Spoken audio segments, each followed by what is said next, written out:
The scene is routine. A person in a position of control encounters an early signal that their map no longer matches the terrain. It is not dramatic. It is a small error margin, a missed assumption, a quiet exit of someone who mattered. A data point that does not fit the public story. It arrives in normal channels. It does not announce itself as decisive. It simply contradicts the current posture. The structure around them is built to handle contradiction by translation. Language is softened. Metrics are pooled.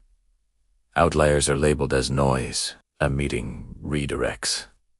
The document is revised. The event becomes a note in the margin rather than a claim on attention. Nothing is staged as suppression. It is framed as focus. The person stops the warning at the point of entry using tools that look responsible. They ask for more context. They question the methodology. They point to timing. They assign it to a later review. They say there is a plan. They close the loop on paper. This is called diligence in the group. It reinforces their profile as steady. The burial starts with a single move.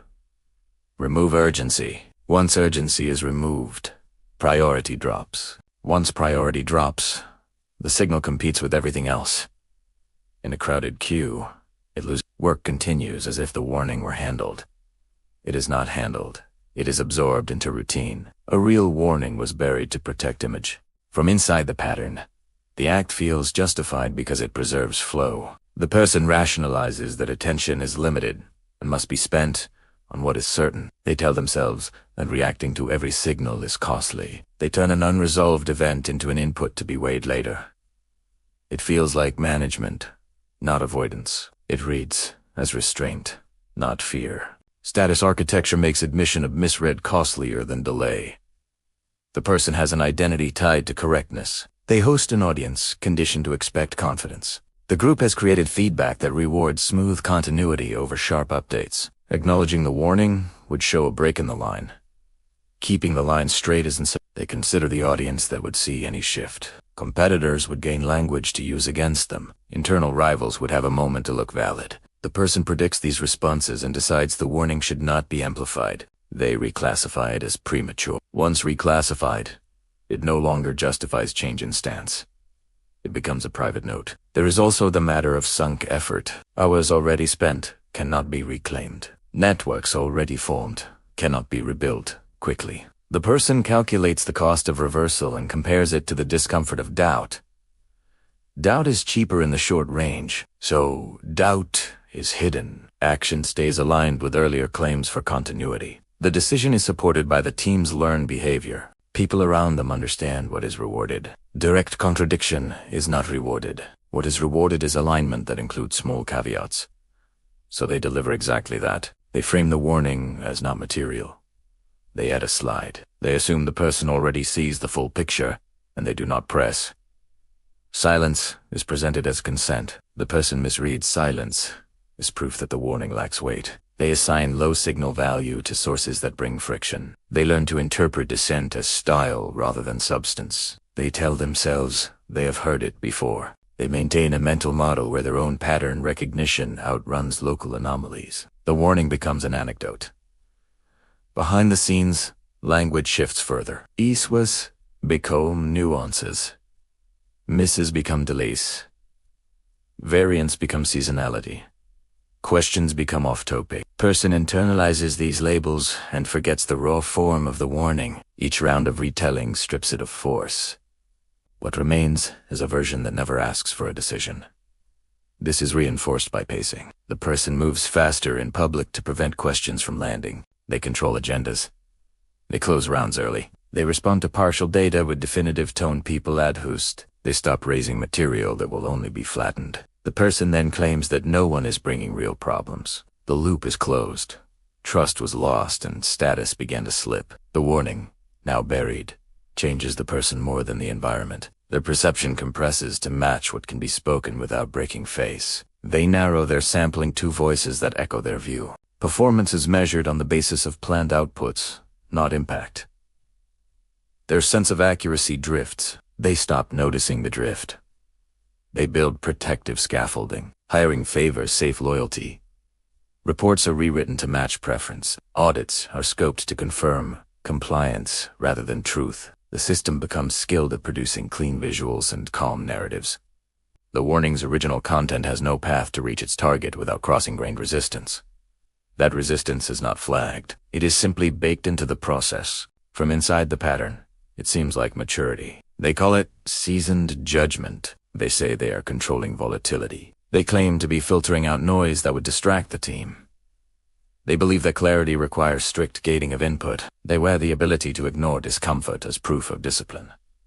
It reads as leadership to them. They believe they have contained risk because the map is stable. If the map is stable, they think the road is stable. The early sign that the road has shifted is ignored because it is not on the map. If it is not on the map, it cannot be strategic. This is the chain that holds the burial in place. It requires no active deception. It requires only a preference for consistency. Rationales become stock phrases. Not now. We are already committed. That's an edge case. We have data that says otherwise. We need to keep momentum. This is not actionable. The person repeats these phrases enough that they become automatic. They suppress their own internal doubt to match the external tone they have set. The mismatch between inner and outer reduces over time because the inner is silenced. They misinterpret surface comma stability. They misread politeness as belief. They confuse attendance with buy-in. They treat retention as loyalty, ignoring the quiet search behavior of key players. They interpret lack of confrontation as alignment, not as fatigue. The lack of explicit pushback is taken as endorsement. The warning is now invisible. The pattern then extends to the next set of warnings, because the first burial sets precedent. Similar signals meet the same path. They are rounded down. They are scheduled out. They are sent to committees designed to neutralize emerging claims. The person can now say, with apparent truth, that nothing major has come up. They believe it. The pattern hardened and judgment got worse. What forms is a closed energy loop. It feeds on past statements and forward promises. The person becomes the curator of a timeline where their choices always seem indispensable. The warning exists only as a small disturbance that was already handled. Underneath, the disturbance grows into a changing context that the person cannot sense in time. The feel of justification remains strong because immediate punishments are rare at first. Early costs are diffuse. Others cover gaps. Problems get downstreamed. The team absorbs friction silently to maintain speed. The person gets the outcome they wanted.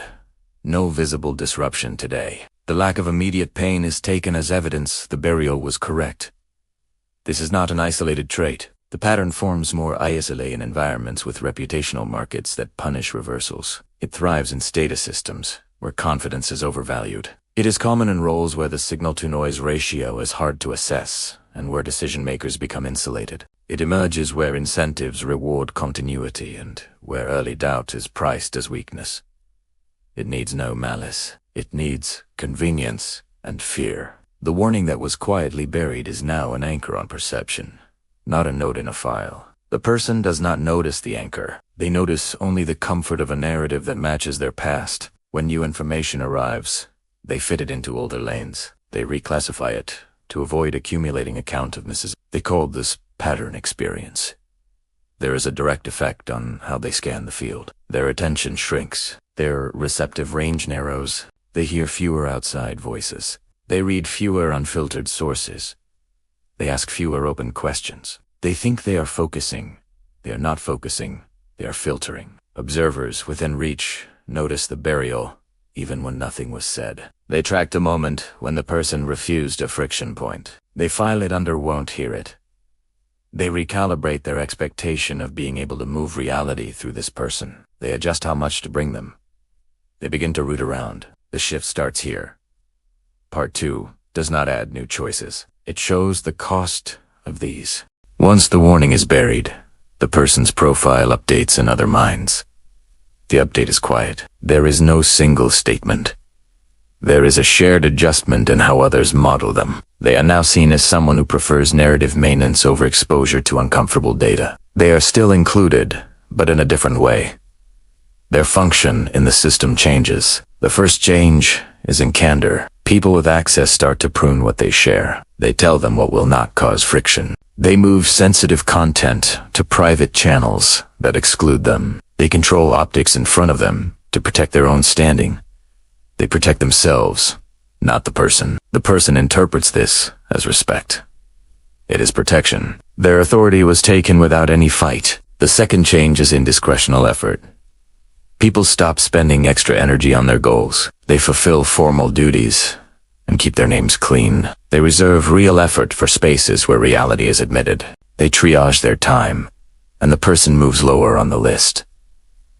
The work gets done, but without conviction. Execution looks similar, but the edge is gone. The third change is in how others speak about them when absent. The account shifts from sharp and decisive to closed and image-driven.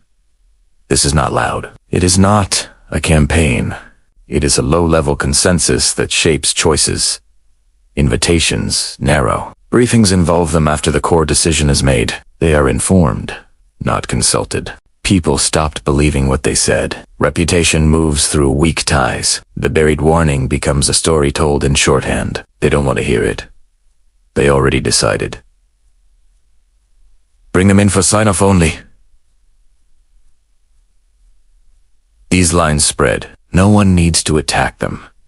No one needs to confront them. The change in how people allocate exposure does the work. Leverage transfers to those who keep the channel open to unpleasant facts. In meetings, eyes shift to the person who will state the unvarnished state. That person becomes the internal reference. Unofficial authority moves without a vote. Formal titles remain, but alignment follows credibility. The buried warning marks the date when credibility began to flow elsewhere. The person does not notice the shift in real time because the surface remains polite. Calendars stay full. People still show up. Metrics can be kept green for a while. There are enough numbers to back any story. They mistake movement for traction. They mistake attention for trust. They mistake protocol for influence. They were left out of real decisions. Without explicit confrontation, outcomes become path-dependent. Projects under their umbrella begin to drift off targets. Issues that could have been corrected earlier become chronic. Attrition patterns worsen in the roles closest to reality. Variance becomes structural rather than episodic. Strategy documents start to recycle phrases from previous years because no fresh input is flowing upward. The system learns to live with underperformance near them. External observers read the signs cleanly. Partners delay commitments. Competitors accelerate pressure at known weak spots. Media nobody respects runs small stories that land because insiders do not contradict them forcefully. The person's statements are quoted less and paraphrased more because exact words carry little weight. Their claims trade at a discount. They have less room for surprise. The band of outcomes narrows to the low side. Inside, the person senses the cold but cannot name the moment it began. They try to recover posture by doubling down on display. They restate commitments. They enforce deadlines. They replace vocal skeptics with neutral faces. They do not touch the mechanism that caused the change, because touching it would require acknowledging the original warning. So the underlying view of them stays fixed. Over time, the system reclassifies them as a figurehead with a reliable pattern. Deny early, accept late, act after the cost is already locked. People model around this pattern. They advance ideas through others. They time announcements to avoid dependency. They look for proximate authorities who will say the thing the person cannot. The network routes information along these channels by default. The person is the last to know the bad news that matters most to their role. Resource allocation adjusts without discussion. Budgets flow to teams seen as reality sensitive. Recruiting interest follows those teams. Cross-functional support prioritizes different corridors. Invitations to shape the future of the whole go to people who pass the test of hearing bad news. Without flinching, the person spends more time sponsoring, less time deciding. They become a lens for existing choices rather than a source of new ones. The absence of confrontation is not mercy. It is strategy. People avoid direct conflict because it produces noise without gain. They let the person keep symbols because stripping symbols would cost collective energy. They do not give them the substance those symbols used to represent. Decisions are made where responsiveness lives. The symbol bearer is protected by rituals. The real work is elsewhere. The person has claims of control are archived and used to measure the distance between talk and reality. Each quarter that repeats the same line adds weight to the alternative channels. The tone becomes predictable. Confidence without adjustment lands as empty. Those who once followed adapt their posture. Polite, minimal, efficient. No open break, no need to fight. The separation completes by itself. Publicly, nothing seems broken. There are still promotions. There are still wins to point to. The person can still assemble a highlight reel. The past covers the present for a while. In private, those highlights are understood as people attribute outcomes to inertia, not to current guidance. This leaves the person with credit they cannot spend to buy forward belief. New problems emerge that the person is not invited to see early. They are shielded to avoid unhelpful reactions. By the time they are informed, options have narrowed. The pattern repeats. Delay, then forced a movement under pressure. Observers file each cycle as proof that the earlier reading of them was correct. The loop is closed, and not by them. Attempts to reset fail, because the underlying network has even if the person changes message, the new claim is weighed against long memory. The new claim carries no costs, if ignored, because others have already built safety margins without them. The person tries to create urgency and cannot. They try to call the room to seriousness and draw only compliance. Energy does not move. Words pass through. Opportunity passes to those who treat the initial warning as information rather than threat. This reallocation remains quiet. Titles do not change. Budgets are not reannounced. The shift is seen in who can land a hard statement without pushback and who can hold a table when facts hurt. It is seen in where people ask real questions. It is seen in which names appear in the first drafts of consequential documents. The person keeps the role, but loses the game attached to it. Others now predict their responses and plan around them. Meetings become theater. Reports become camouflage. The person's decisions are anticipated and left room to operate without touching core levers. What looks like control is a bounded sandbox. It is safe to let them play there. There is no explosion. There is only separation. The person is no longer the place where truth can land without damage. Everyone knows this and acts accordingly. Patterns set early require no reinforcement. They sustain themselves. The path is linear from here. The late warnings that do arrive will meet the same treatment they gave the early one. Outcome is declared, but not out loud. The end was fixed the moment the first signal was buried.